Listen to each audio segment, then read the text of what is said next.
You got 4 plays in a row, 5 including the timeout, kind of 6 including, you just got beat to every crap. single time.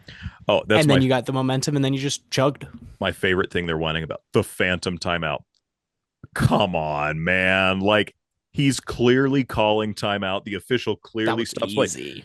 If Yeah. anything, just pay yourselves a compliment for being a loud stadium.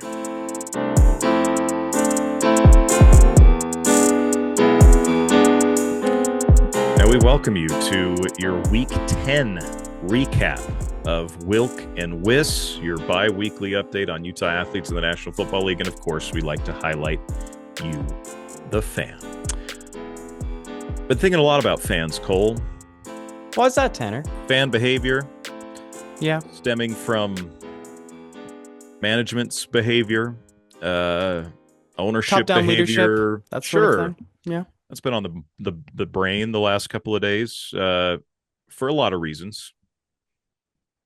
Did we have any NFL team presidents hold press conferences besides the usual Jerry Jones Not that I shut know up of. about the sun? Ah, Can we that like there was been a lot of good social media stuff this weekend not surrounding the NFL. That was without a doubt my favorite NFL storyline yes. from this week. Oh, bro, boy. We knew that the sun shined. You think we didn't know? Yeah, Jerry. We think you We don't think you know don't know. because your players complain about it every year. You play in the afternoon window. Like the the Cowboys invented the fact that we have that middle window of games. Jerry. As our good friend Brad James calls him, Jera. Jura Jura. Jones. Jura. Yeah. Well, dude, let's get into it. So many good games this week. It was this season just keeps on. It keeps on giving Clark. Delivering. Clark, yeah. I mean, it's the Jelly of the Month Club every week, and Yeah.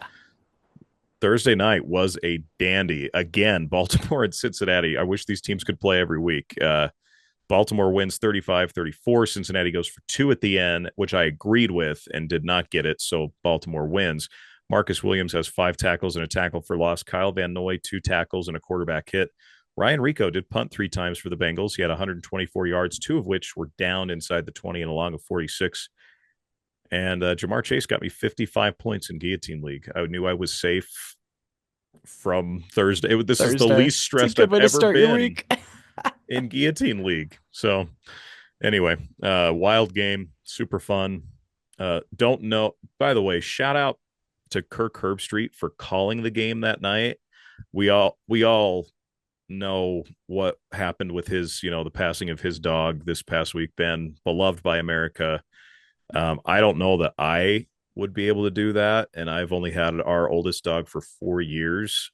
Like I tried watching the game day tribute twice, and each time the music starts, I'm Yeah. like, nope, nope, I'm spending my energy somewhere else. Just I know how this is going to end. And anyway, shout out to Herbie for being everywhere this weekend. But Yeah. anyway, phenomenal way to kick the week off. Yeah, shout out to the Ravens and the Bengals for having literally the top 2 games of the season. It's been fantastic. Shout out to officiating. Probably not the last time we'll talk about this Oh, during the course of the sure. podcast, but literally in one screenshot, you can see 2 different hands to the face or face masks that were not called, and you got to call them. And Cincinnati didn't get it, and they don't get a second shot at it. Early morning on Sunday, even if we were even if we were professionals, even this was our full-time job, Tanner, we wouldn't have a Utah reason to wake up at 7:30 in the morning to watch Carolina and New York play. No Utah connections, and Carolina gets the 3-point win in the battle of really down-looking teams. Yeah, somehow Carolina's won 2 in a row. So let me take you through a little bit of a time loop here. So my cousin gets married on Saturday to one of our guests from last year, Colin Stoolmaker. Congrats to Colin and Tasha, by the way. Right on. Colin's a Panther fan. So Tasha's brother, my cousin Trayson, officiated the wedding. Okay. And he talked about ups and downs in marriage, right? Like everyone that's been married knows how that goes. And that's just part of the deal. It's just part of life. Mm-hmm. And he talked You about weld 2 metals. It's those are the things you talk about when you're getting married. So he may or may not have been like, some days will feel like a 2-15 Carolina Panthers season.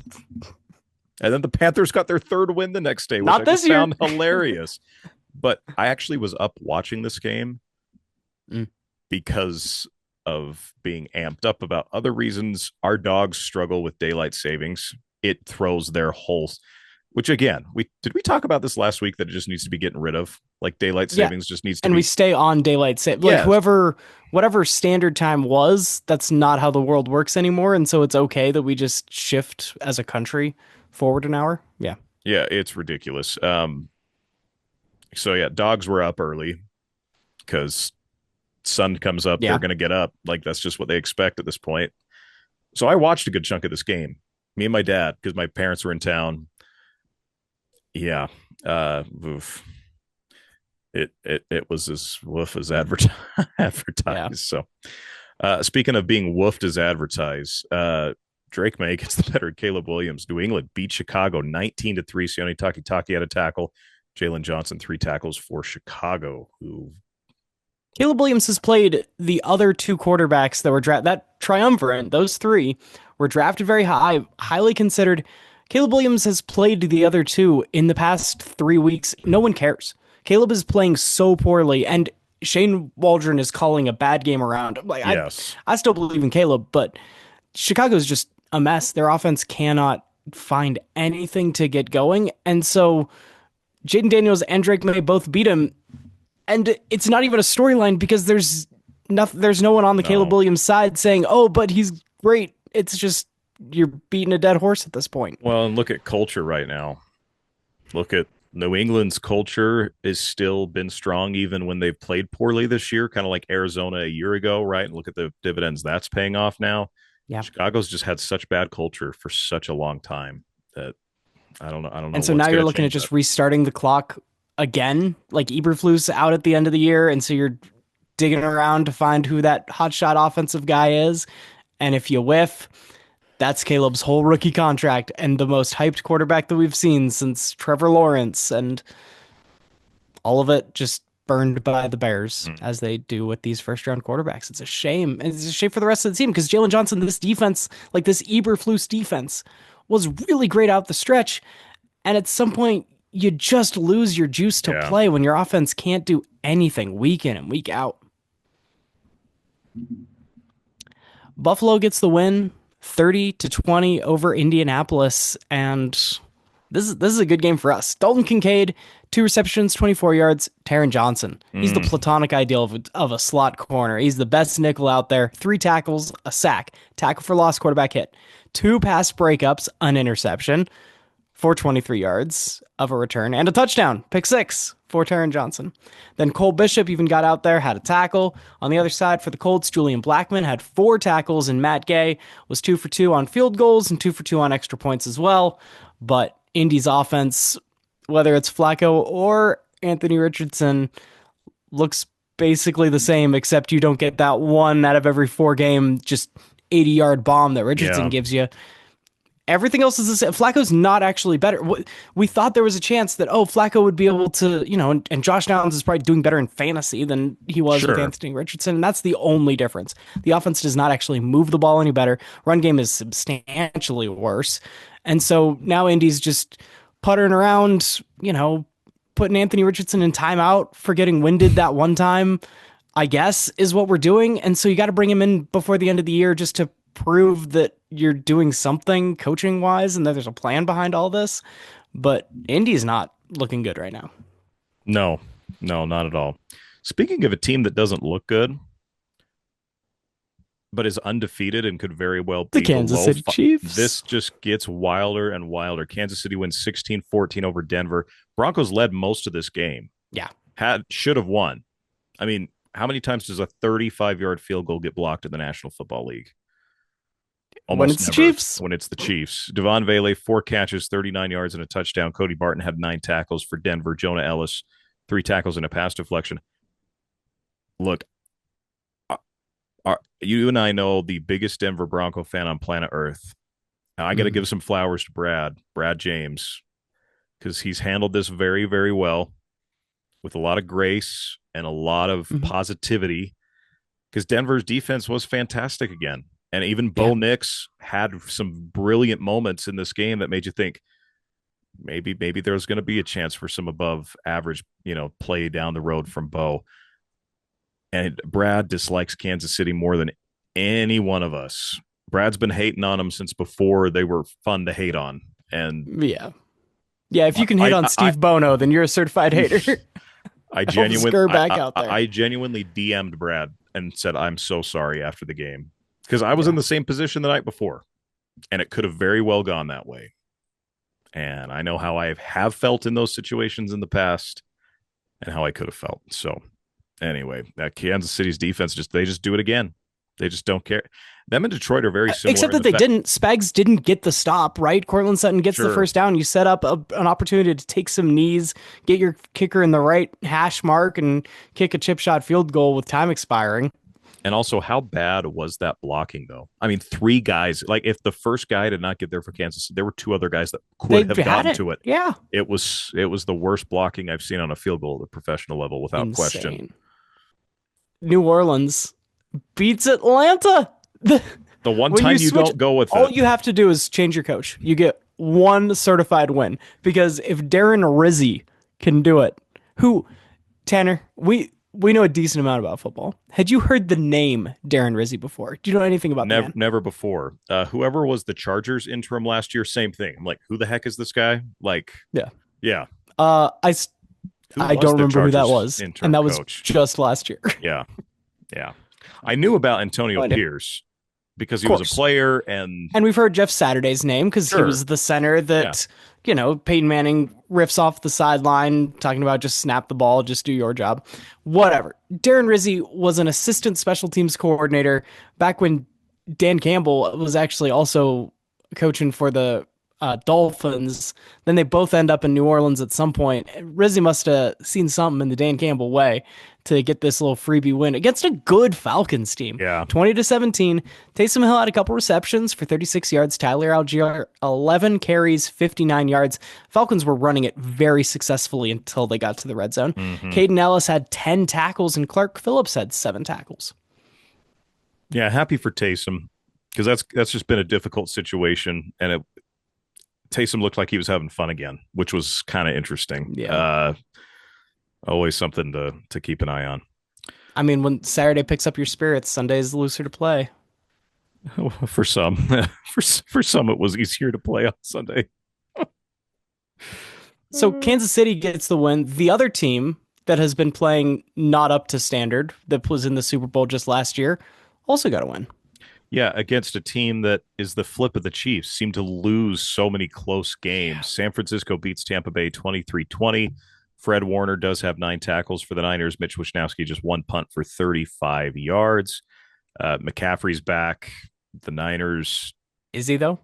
Oh well, okay. Let me rephrase that. Christian McCaffrey played football on Yes. Sunday. There's still questions, man. There's still questions about the Niners. I feel for Baker because, man, the dude is laying it all out there. That 4th down conversion he had on that game-tying drive, like Is it going he's out holding of off Nick Bosa? yes, just with one hand, just phenomenal. Yeah.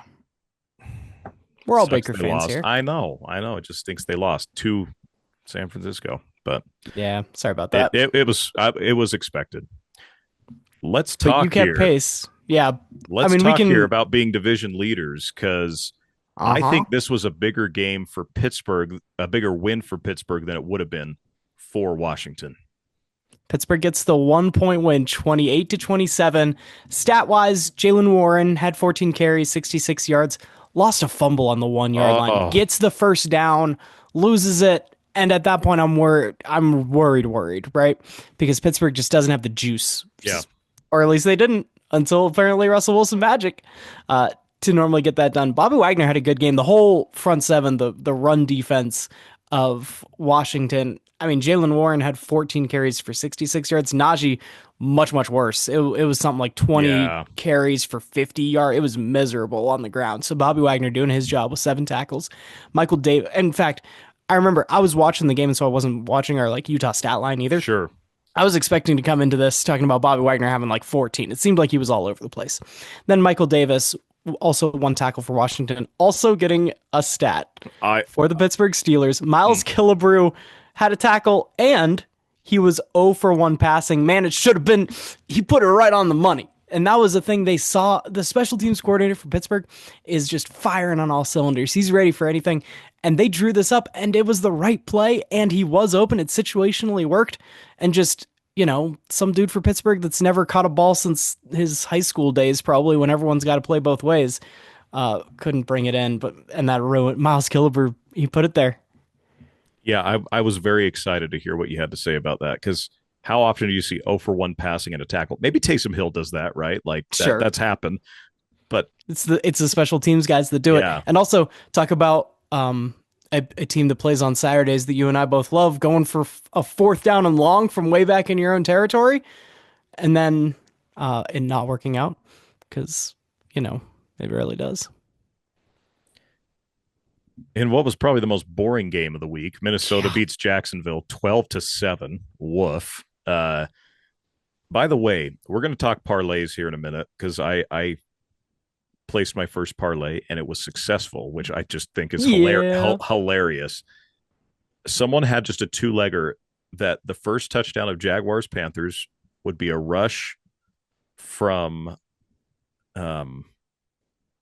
Mac Jones, a rushing touchdown for Mac Jones, and the first Mm-hmm. touchdown in Saints Falcons would be a Marquez Valdez Scantling touchdown. He placed $40 on this, or 49 maybe, That'll cashed out at cash. 94 grand. Yeah. Just hilarious. Devin Lloyd, 16 tackles for Jacksonville, was all over the place in a game that was very much played between the tackle boxes Mm-hmm. based on what we saw or what little we saw in red zone. So That's true too. Until it gets to the very end, and Mac Jones just sails it over Gabe Davis. Like someone's running a goofy route, or Mac Jones isn't trusting it. But yeah, the Minnesota defense does this to teams. I'm not surprised that Jacksonville only scores 7. I am surprised, and maybe I shouldn't be, but Sam Darnold was playing really well. 3 interceptions in this game, and you're kind of worried about your long-term hopes just for this year, right? For right, how how they far start you off can go. undefeated, trying to figure out how far you really can go with the Sam Darnold experience. It's good that this kind of Sam Darnold comes out in a game you can still win because it's the Jacksonville Jaguars, and then you just cross your fingers that when you get into the wild card round, you get good Sam Darnold. Sure. But Tanner, let's talk about our picks for the week. I mentioned on the Oh, preview sure. show that we were tied on the season for wins and losses. There was a 1 game swing in our picks. We ended up picking all the exact same teams except for when I picked Tennessee over the Chargers. Wait, did we actually pick the exact same except for this game this week? This was the only game that we Really? differed for the I whole week. did And not. I didn't I even didn't. realize it while we were doing it. I didn't pick up on that. That's fascinating. That is the closest we have ever been.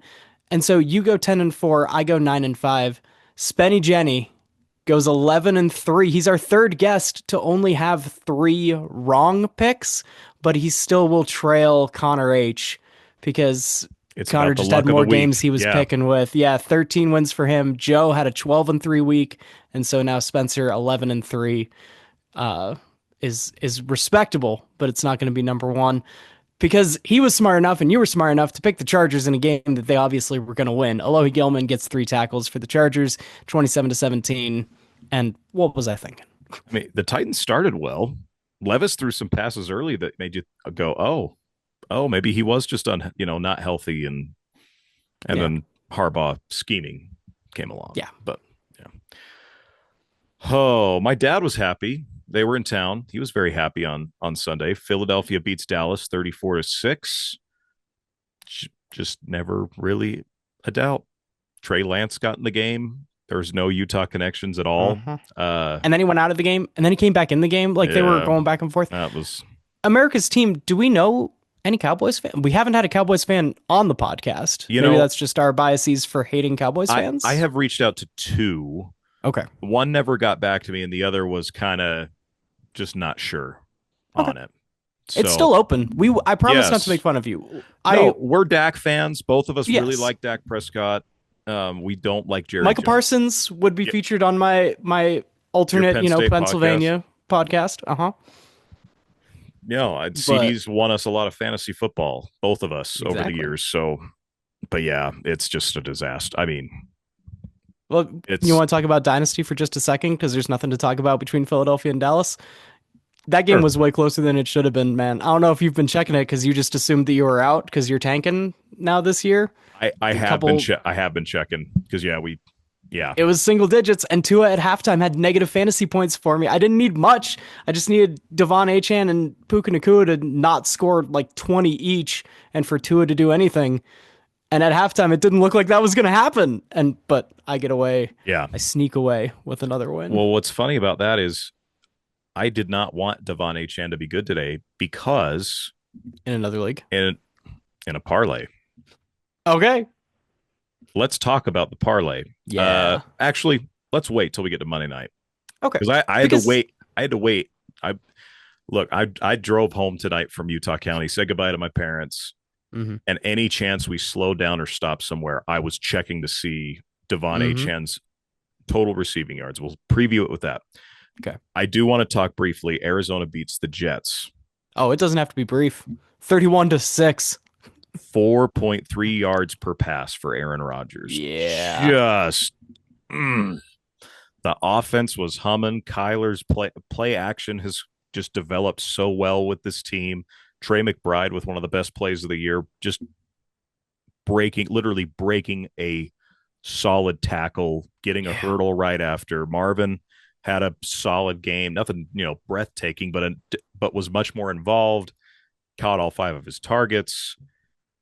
The Cardinals are good. Like they're a good football team right now. And I didn't want to say this for a few weeks, but watching that game, they game planned well. Buda Baker's really the only star on like super recognizable name at this point on defense. And even then, he hasn't been like necessarily like Yeah. star Buda Baker of old.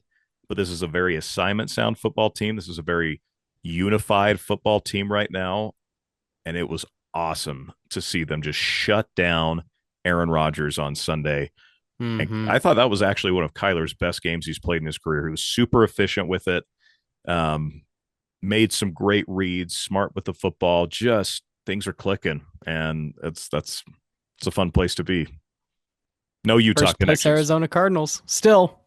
Well, here's what's funny. You and I are going to a game in December thinking we weren't going to have to pay very much. And now we're like, crap, we probably need to buy tickets this week before they Cardinals are jump getting good. another 15 to $20. Mm-hmm. But it's a fun problem to have for me at least. So, yeah.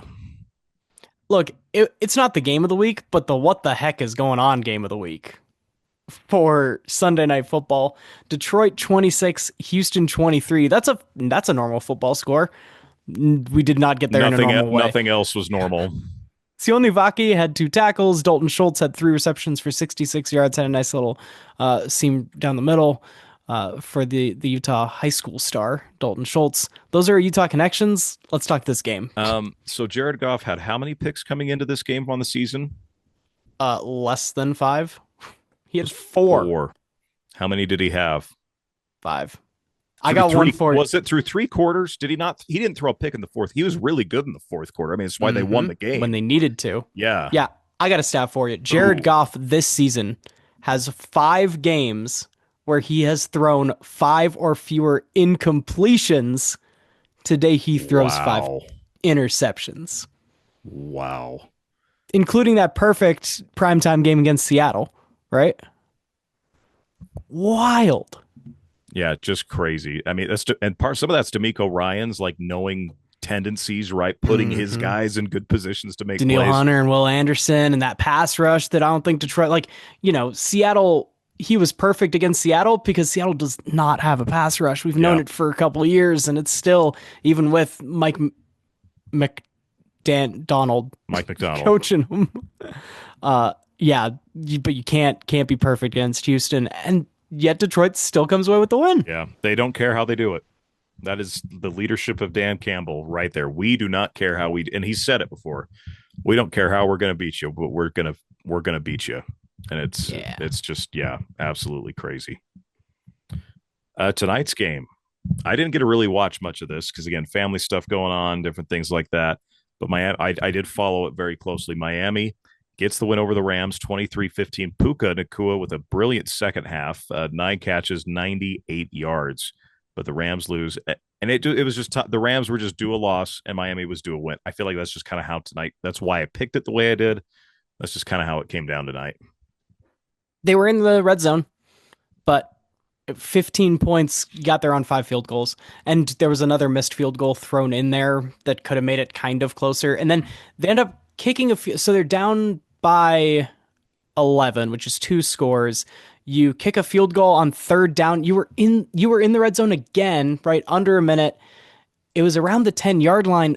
My theory always is if you get close enough, you got to score the touchdown eventually too. If you're planning to just kick the field goal, then go onside, then go bomb and try to like pray for a touchdown, cool. But Sure. if your drive has gotten you inside the 15, you got to get the touchdown now and then kick your onside and worry about it then. But yeah, so it's like third and 10. They decide to kick the field goal. They don't even come close on the onside, so it doesn't matter. And that's how we get to 15-23 for Miami, which included some good yards on the ground by Achan, but Out through the air. So and Tanner cashes let's take us through this. Okay, so my brother has gotten really into parlays. He was our guest 2 weeks ago, right? We talked a lot yeah, about that. talk gambling. Mm-hmm. He found an app that works here in the state of Utah. He was out here for my cousin's wedding. He got like a bonus by sending links. You know, you send the link and you get someone to sign up. It links to your account. So I'm like, Yeah. sure, this is fun. You get a free $5 to spend on your first go around. So they gave you like a boost bet where it was like Daniel Jones passing for half a yard. Okay, Yeah. That's so one that's how easy. you You throw start. that in, you That's how get you one. start. Okay, you start Mm-hmm. with that. Okay, I then go. Okay, what is like a rushing number that would be interesting? I've done a passing one. Let's do a rushing number. Jared Goff at 1.5 yards rushing. I thought there's at least going to be one time against this defense that he's just going to step up and fall forward. Lo and behold, we're watching Sunday Night Football. Never been more excited to watch Jared Goff run in my life. Go, And go, it go. was the one carry for 2 yards. Yeah. And by the way, Daniel Jones did get that half a yard. It Yes. might have taken a minute, but he got well over the half a yard. Uh-huh. So that was leg two. Well, actually, that was technically leg three, the Jared Goff. Leg two might have been the craziest one. Okay. I just thought I'll do one from the Cardinals game. Why not? Like, this is my first time doing it. Why Yeah. not throw it out there? Sterling Thomas has been very busy at corner because he's not great in coverage, but he's very physical, has caused a few forced fumbles this year. They're playing the Jets. The Jets are going to throw a lot to the outside, especially since they were trailing. He had one. The line was 3.5 tackles. Okay. And I took the over. He had one tackle going into the fourth quarter. And tackles are so fluky and gosh, Solo. that's the Let me most rephrase that. stressful leg. Solo tackles. Mm-hmm. So this was my risk. This was probably my riskiest pick. And I kind of, when it got out of hand, we had family over. I was making Sunday dinner, so I kind of got busy, even though I was still checking some stuff. And Yeah. all of a sudden, I forget about it. And all of a sudden, I go, he got to 4 tackles. Let's So go. all I have left is Devon Achan needing to have less than 46 receiving yards. So the line was 45.5. I took the under, which is risky. I've had Devon Achan in fantasy. It's won me some weeks in certain leagues. 5 catches, 15 yards tonight. First play, I think, for the Bang. Dolphins was a -5. Like, it was a screen that went from -5. So I cashed out at $65. Yeah. Just a simple little 4 leg, nothing too crazy. But it was You're fun. 1 for 1. You might as well just keep gambling forever. Well, my brother asked how much of the 65 I was keeping. I'm like, I think I'm going to keep 60 of it. Put Mhm. that other 5 back out into the universe this next week, and we'll kind of Honestly, see what happens. that's how most of the apps work anyway, is whatever they give you for free, you're not allowed to ever cash out sometimes. Because I got into on Underdog is another one Yeah, where you can bet player props, like what you were right. talking about in the state of Utah. And if you put in a certain amount, they match it. And so whatever I put in, I can only cash out what I gain, like Right. beyond what I put in. I can't get. Right. I forget like at what point. I imagine you can, but anyway, That's how they There's get some you. rules, yeah. Yeah, Yeah. that's part of it. Yeah, for sure. Because that's my brother's whole thing is bonus bets. He is Yeah. not like this crazy throwing money because he's the cheapest person I know. He Yeah. literally is the most cheap human being I've ever met. He just takes advantage of the system. Like he's smart When they enough give you to, one. yeah, exactly. So, well, Exactly. well, Cole, let's get to our MVPs of the week. As much as I want to give it to the Rams defense, the the Houston offensive line forcing Goff to run with it. I mean, Mm-hmm. Mm-hmm. some candidates. Obviously, Taron Johnson was just right out of the gate on Sunday. Like he was the early, yeah, this guy has got a chance. And no, I feel like not a lot of people challenged him for me. I mean, you can always throw Fred Warner in there. I think if Jalen Warden hadn't fumbled, he would have been maybe more on the side. Devin Lloyd, Yeah. should Jacksonville win? I just kind of feel like I have to. I always like to go with the guy who wins his football And game. and Puka had the stats here on Monday Right. night. You weren't watching, but he was involved, and Yes. he had some targets where Stafford never looked quite right, honestly, in this game. And Puka had a target under 2 minutes, like into the end zone, that had a shot. And I was like, if he gets this one, that's my MVP. Mm, He just didn't. The Rams team as a whole didn't get any touchdowns. Puka doesn't have any touchdowns, and yeah, Taron Johnson, the Weber State guy. yeah. That's good. That's my vote for MVP. Well, Cole, that's my vote as well. So is this the first week we've done this same guy? Could be. Could be. We'll have to go. We'll have to figure that out. Guest for this week, a good friend of my cousin's who I met this summer from Miami. Big Dolphins guy. Very Nice. funny about it on social media.